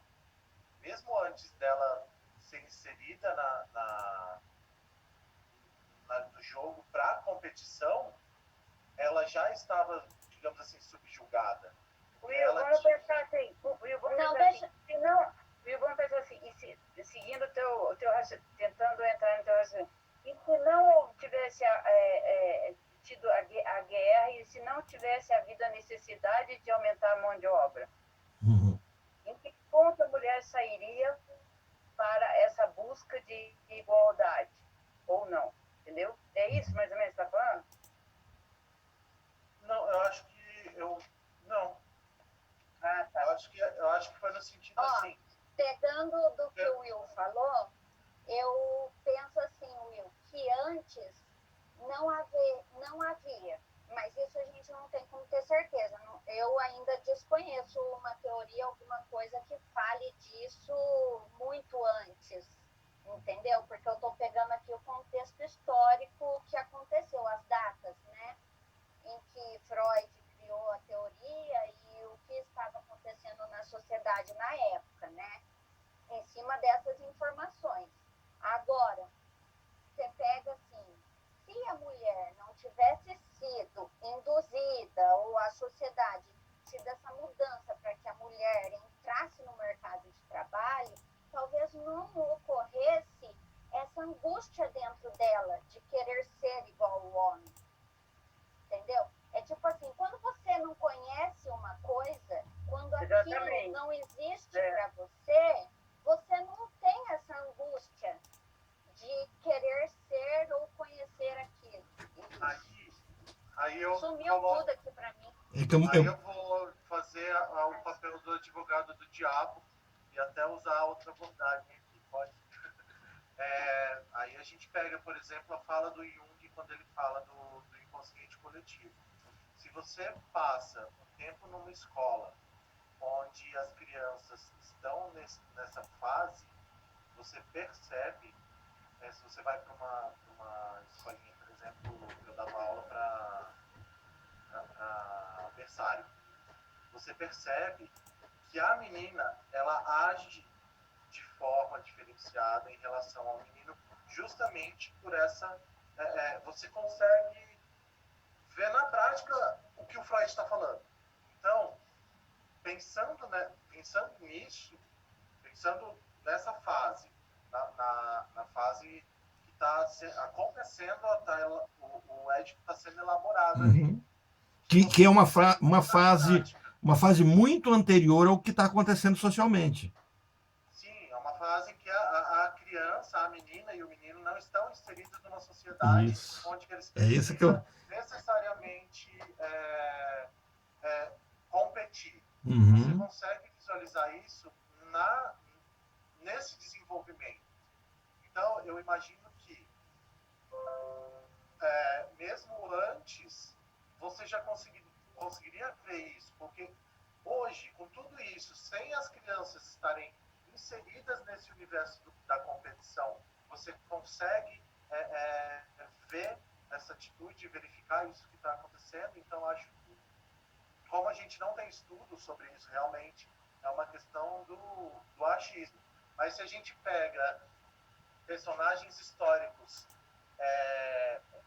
chave, por exemplo, personagens que a gente tem um histórico, Joana d'Arc, por exemplo, uma pessoa que que não estava inserida, e sim, ela tinha inveja, se você pegar o filme, você consegue ver se você pegar o filme e a história dela também, você consegue ver algumas dessas características que o Freud coloca.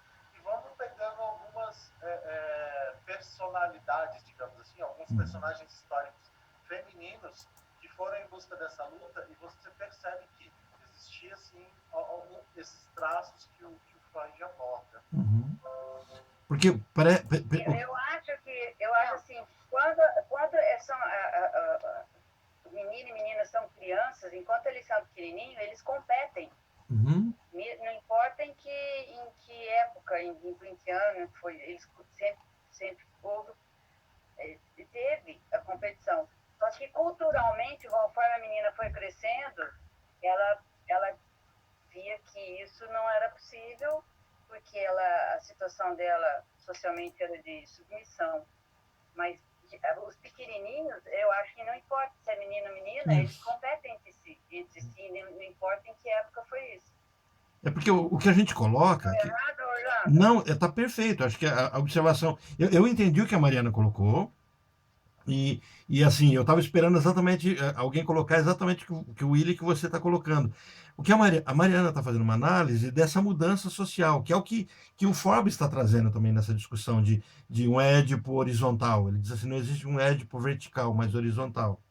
Então a sociedade foi impulsionada por a Revolução Industrial, etc. Tudo que foi acontecendo, impondo à mulher um mercado, um local, uma busca de um espaço. Joia, ok, mas nós estamos falando de crianças de 3 anos. Então, assim, aí só que daí o Forbes traz ele agulha um pouco nisso. Essa criança de 3 anos, que tinha a referência da mãe, agora ela vai para a escola, por conta do mercado de trabalho. Então, ele não traz uma discussão daquele Édipo do Freud, que é o que você trouxe. Mas ele traz uma discussão sobre a nossa sociedade hoje, onde na época edipiana a criança tem contato com a sociedade que ela não deveria ter. Porque essa é uma crítica francesa às escolas prematuras para a criança. Quer dizer, a criança não deveria ir para a escola antes dos seus 4, 5 anos, porque ela deveria vivenciar o Édipo dentro da casa. Então, isso é uma outra discussão. Mas, assim, o que eu acho que seria interessante você só pontuar é esse caminho de que essa mãe, que ela passa por essa revolução, essa mãe já passou o Édipo dela. Então já está construído. Então essa menina de 3 anos vão demorar aí mais 15, 20 anos para que ela passe por essa dinâmica e já está tudo construído. Sim, sabe o que eu penso?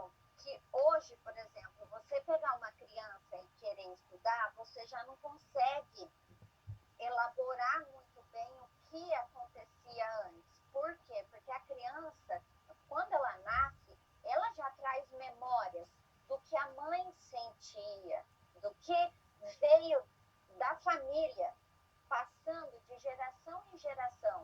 A criança, quando nasce, ela já traz isso. Sim, mas daí você está falando de uma herança, uma herança genética, de uma herança de lembranças. Sim, É um caminho diferente. Inclusive, isso é científico. Não estou falando de espírito. Não, estou falando Não, eu entendi. Isso aí é totalmente junguiano, inclusive. Uhum, falando de questões genéticas, questões científicas, entendeu? Que a criança traz. Mas o que Freud coloca o que ele coloca nessa perspectiva, Mariana, é por isso que a ênfase que os lacanianos dão sobre essa questão do. O que está em foco é a diferença, porque esse é o foco do texto. Em qualquer mundo possível, quando a menina olhar para o corpo da mulher e para o corpo de um menino, de um homem, vai ter uma diferença anatômica. Então, assim, em qualquer mundo possível. Mas então, eu penso o seguinte, Uhum. procura dentro de você, Orlando, tá? O que causaria mais inveja num ser humano? O fato de ter um falo ou o fato de dar à luz a uma vida? Mas a criança não está construindo naquele momento a maternidade ainda.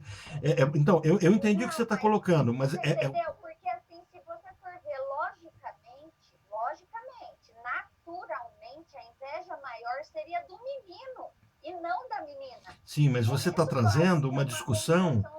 Sim, mas aí a discussão passou a ser com argumentos de existenciais, mais sofisticados. O que Freud está propondo é pensar, porque inclusive trazendo até para o contexto da questão do sexo. Aquela sociedade entendia sexo para reprodução.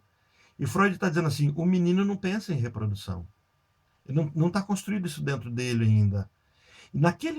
Aos 3 anos de idade, a menininha, ela não está pensando no parto, no gerar uma vida, ela está pensando que ela tem um pênis, ela está sentindo o corpinho dela, e o menino também. Então, assim, a diferença anatômica é as sensações que estão acontecendo. Então, não está sendo construído uma questão existencial nesse sentido, eu construo a vida. Então, mas a criança está sentindo o pênis, a criança está vendo o pênis. Então, é essa coisa bem simples. O que eu acho interessante na teoria freudiana pura, não com essa discussão. O que você está falando tem cabimento, tem, tá? A Melanie Klein vai por esse caminho. A Melanie Klein rejeita essa teoria do Freud, da inveja. Eu não rejeito, eu só acho que é uma construção mais social. Não, a Melanie Klein chega ao ponto de. Ela piora a coisa. Ela diz que, na verdade, não existe raiva. Não existe inveja do pênis, mas existe raiva da mãe. Ele diz assim, existe um conceito, e aí só que ela traz também, talvez até para confirmar o que você falou, ela traz dentro do viés da história dela. Aquele mundo que está sendo construído essa teoria é um mundo onde os homens estão morrendo na guerra, onde as mulheres de fato estão tendo que assumir uma posição, mas como enfermeira, não existia essa posição antes. Mas aí vem a questão, nós temos sociedade, você pega uma sociedade grega, que valoriza muito a cultura, mas a mulher é nada, literalmente nada, nem para fazer sexo. A sociedade grega chegava ao ponto de colocar a mulher como unicamente para a reprodução. Mas do lado tem a sociedade romana, que valoriza muito a mulher. Do lado você tem a sociedade egípcia, que a mulher chegava a mandar no homem. Então, assim, é o mesmo contexto, só que com saídas diferentes e com racionalidades diferentes. Quer dizer, você pega a filosofia grega maravilhosa, mas não valorizava a mulher. E pega a sociedade romana que só copia naquele momento ali, mas valorizava a mulher. Em Roma, a mulher podia ler e escrever. Na Grécia, se a mulher lesse e escrevesse, ela desonrava o marido dela. Então, assim, você começa a ver isso, esse mundo variou muito, mudou tudo. Quem trabalha essa temática também é o Renato Mezan, quando ele fala assim que é, essa sociedade, esse Édipo que a gente vê se formando, ele é muito antigo e não é esse verniz da sociedade que faz uma mudança. Por quê? Porque a gente está pegando crianças com 2 e 3 anos. É porque você trouxe um ponto que a psicanálise não trabalha, que é exatamente essa questão muito antiga, sistêmica, de campo mórfico, essa herança cultural, né? Aí você entra no ponto onde Freud não aborda, de fato. Mas quando ele fala da inveja do pênis, ele só está vendo o corpo. Não, mas quando você traz essa evolução toda, a evolução de conceitos que estão vindo, que são herdados do próprio ventre, você está trazendo uma força maior do que a da visão. E o que Freud está apelando no texto é só para a visão. Quer dizer, quando a menina olha e descobre que ela não vai ter mais pênis, ela se assusta, ela se decepciona. E usando até a palavra que a André lembrou, ela tem esse processo de frustração. Você viu, eu passei agora há pouco uma tela para você, você falou assim, sumiu tudo. Era eu que estava tentando. Vocês assistiram esse filme? Dentro do que você está falando, é porque você falou uma coisa assim, a frase sua. Eu não sei se você viu isso nesse filme, mas ela diz assim: você falou assim, a mulher naquele tempo, ela não produzia, ela não podia, ela não era rica, o marido dela era rico. Se ela ganhasse dinheiro, quem ganhava era o marido dela, né, e assim por diante. Nesse filme aqui, se vocês não assistiram, assistam. Tá? A situação era Little Women, né, ou Adoráveis Mulheres. Nesse filme, essa frase acontece desse jeitinho. Essa moça aqui do lado direito, a segunda, ela que fala essa frase. Ela é pintora, acho que é ela. Ela é pintora, está pintando quadros e uma pessoa que é um amigo dela fala: Nossa, você vai ganhar muito dinheiro com quadro. Eu falo assim: Para quê? Todo o dinheiro que eu ganhar não é meu, tudo que eu fizer não é meu, tudo é pro marido. É do meu marido? É do meu marido, é tudo para ele. Se eu ficar rico, é dele. Nunca vi. É. Esse filme é do Oscar 2020. Né? Esse é recente, é do ano passado. Do ano passado, né? Eu tô filme... sem nem saber, eu tô atual sem nem gente, esse filme, ele é lindo, lindo, lindo. Um filme maravilhoso. Né? Você assistiu, Leslie, ele? Tem a escritora, né? Tem a pintora, a Tem. escritora e aquela que foi mãe. Isso, e ele vai apresentar isso. A mulher que é mãe, esposa de professor, que praticamente passa fome, e lhe é dado condições para ela de escapar disso. Ela fala: Não, eu quero isso, eu quero ele. Então, e aí tem a outra que fala: Não, eu não quero casar, porque eu quero ser alguém. É a A escritora. escritora, isso. E ela exerce um papel masculino. Mariana, você vai amar esse filme. Porque tudo que você foi falando, ele vai trazendo isso, mas com as histórias diferentes. Numa mesma família, pessoas frágeis, fortes, tudo acontecendo. E uma mãe forte e um homem que é amado por essa mãe, que é o pai, que é apontado pela tia como se fosse um fracasso. Mas a mãe diz assim: ele é tudo para mim. Então, é muito gostoso de ver isso. Se não assistiram, assistam. Tá? Vou voltar para nossa tela, acessar isso aqui. Gente, só para vocês mostrarem o rosto de vocês, que alguns vão sair da tela. Você falou que a escritora fazia papel masculino, eu acho que não. Ela exercia o papel de mulher, mas com a força com uma força que as mulheres não tinham na época. E isso que eu percebi. Que a maioria das mulheres não poderiam exibir aquela força que ela lutou por mostrar aquela força dela, Ela, garra dela. ela entra em campo que era só do homem, né? Ela vai Isso, escrever, então, mas não escrever deixando, romance. então, exatamente, mas sem deixar de ter o seu papel Sim, feminino. sim, Porque sim, ela sim. gostava do cara que casou por... Opa, desculpa. Senão vou dar... Spoiler. Agora eu falei spoiler, né? Não. Então, mas ela não deixou de ser feminina e ter toda... Ela só lutava por poder exercer a força dentro de uma sociedade muito machista, né? Uhum. Esse filme ele é muito bom, ele é maravilhoso. Acho que vale a pena vocês. Gente, o que é isso? É uma matilha. É aqui na minha rua. Tem uma matilha atacando aí. Uma matilha. Então, gente, eu acho que assista esse filme, acho que dá pra gente fazer uma discussão gostosa sobre isso. Eu acho que não sei se compensa a gente entrar no capítulo seguinte hoje, porque acho que a gente ficou. Dá pra gente amadurecer um pouquinho mais essa discussão. Orlando, Sim? vou só concluir aqui. Eu acho assim, ó, que de fato existe e isso acontece, né, nessa questão da inveja do falo, mas eu acho que é mais uma construção social de uma sociedade patriarcal onde essas crianças que Freud teve contato através dos pais, que estavam inseridas ou, igual você mesmo falou, desde dos gregos, em que a mulher era subjugada, não valorizada, enfim, né? Vem mais de uma construção social do que de uma questão natural do ser humano, porque naturalmente no ser humano faria muito mais sentido existir a inveja da geração de uma vida do que do falo em si. É só essa questão. Não, por isso que eu disse, você vai gostar de ver a Melanie Klein falando sobre isso. Porque ela fala assim, a mulher não tem que ter inveja do pênis, porque ela tem pênis, só que é para dentro. Então, assim, ela traz outros conceitos.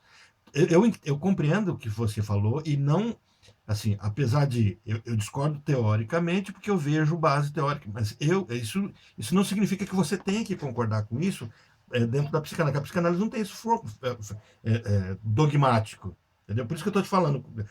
A Melanie Klein pensa desse jeito, porque você está pensando sem problema nenhum. Como que eu vejo o falo, a teoria do falo, o falo como uma representação do poder que o homem exerce na sociedade, entendeu? Não é o falo o órgão em si, Sim. mas é tipo o que aquilo representa, porque aquilo representa o homem, e é o homem que detém todo o poder. Sim. Entendeu? Isso e é cultural. Por isso a inveja.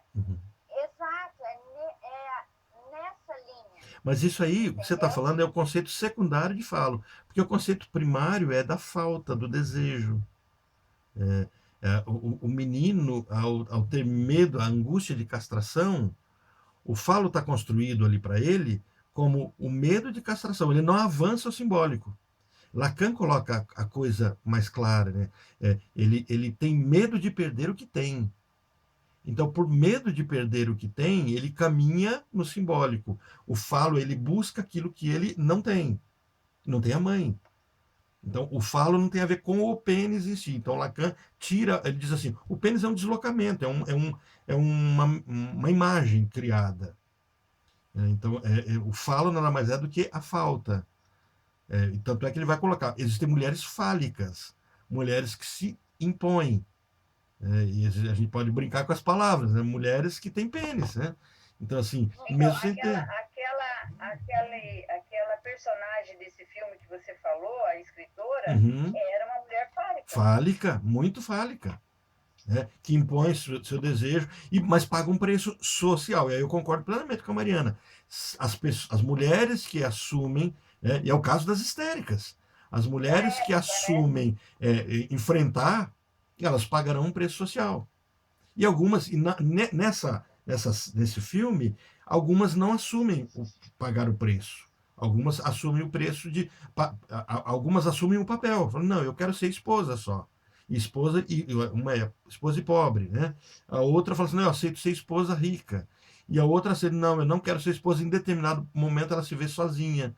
E aí ela começa a buscar, sai em busca dele, né? Até no final. Ah, não, o que eu ia falar é um spoiler bem uma barra pesada. Não posso.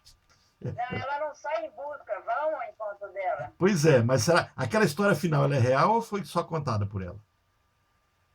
Não, não posso falar muito, porque senão eu conto o final do filme. Não assisti, não sei. Não, não. Acho que não, hein? Pois é, mas ficou muito conveniente, não ficou? Bom, mas eu acho. É porque o americano sempre, o fim de todo filme americano, ele tem que chegar É um fim bom, né? Feliz, que aí já é a questão política de quando eles começaram a... É o sonho americano, né? É um contraponto. É o sonho americano, é o contraponto. Não, na verdade não é o sonho americano. Que é o que o Brasil tinha que fazer, né? Para aumentar um pouco a autoestima do povo. É cultural e político, é cultural e político mesmo. Eles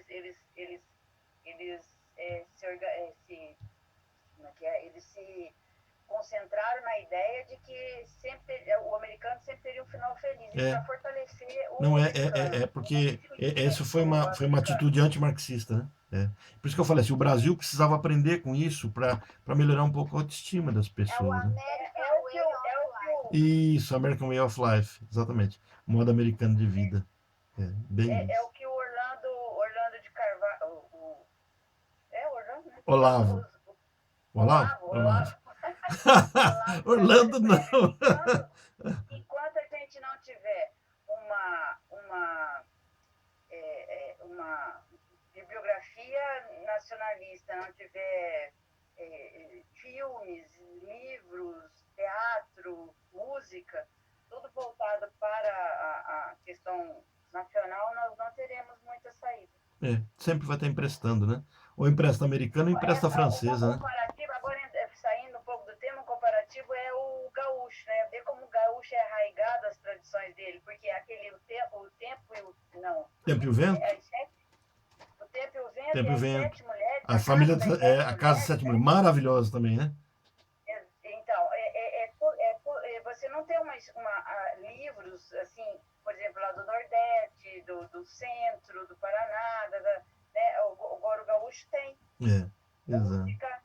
Tanto é que ele tem o CTG, que todas as cidades têm, né? Cidades grandes. Internacionalmente, Centro de Tradições Gaúchas, né? Sim. Por isso eles são tão aguerridos em relação à terra, assim, à tradição, né? Sim.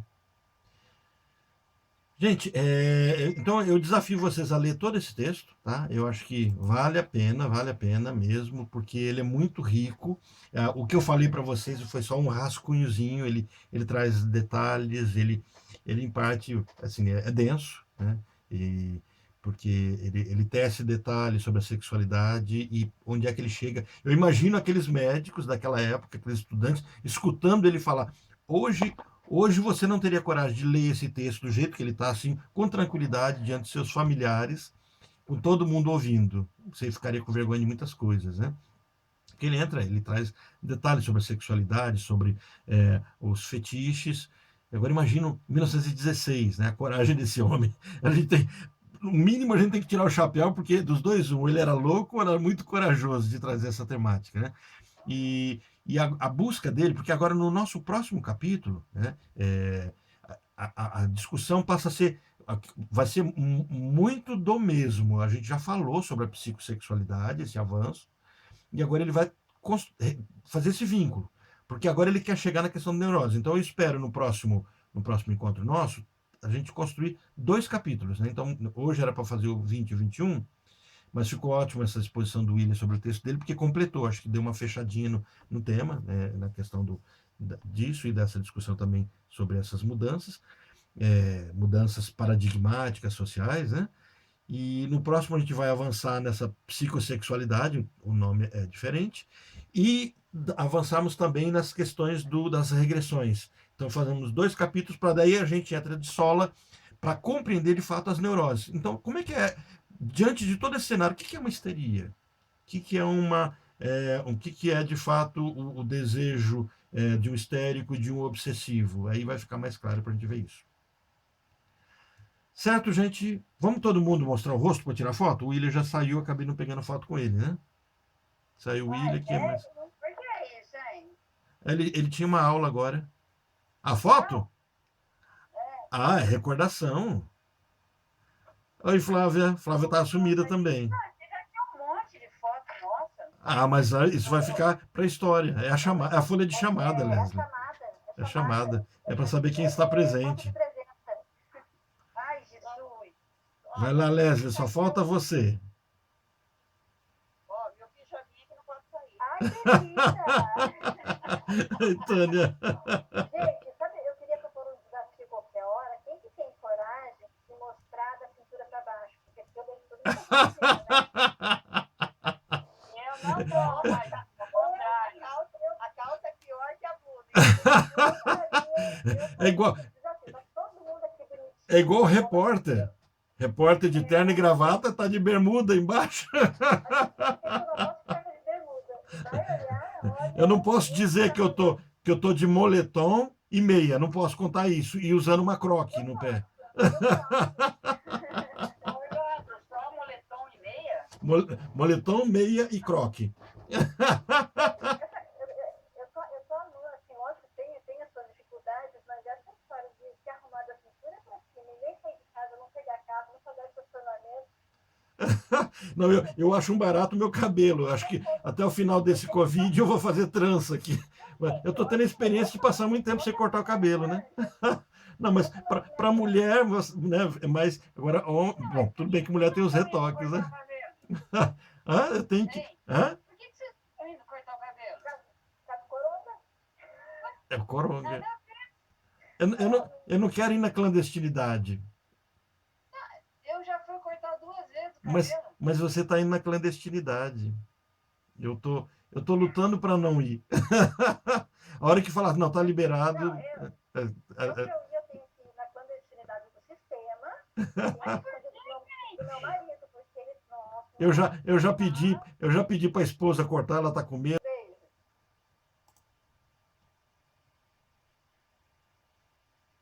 Orlando, eu queria falar com você. Oi, Leslie, pode falar, não encerrei ainda não. Só tá eu e você.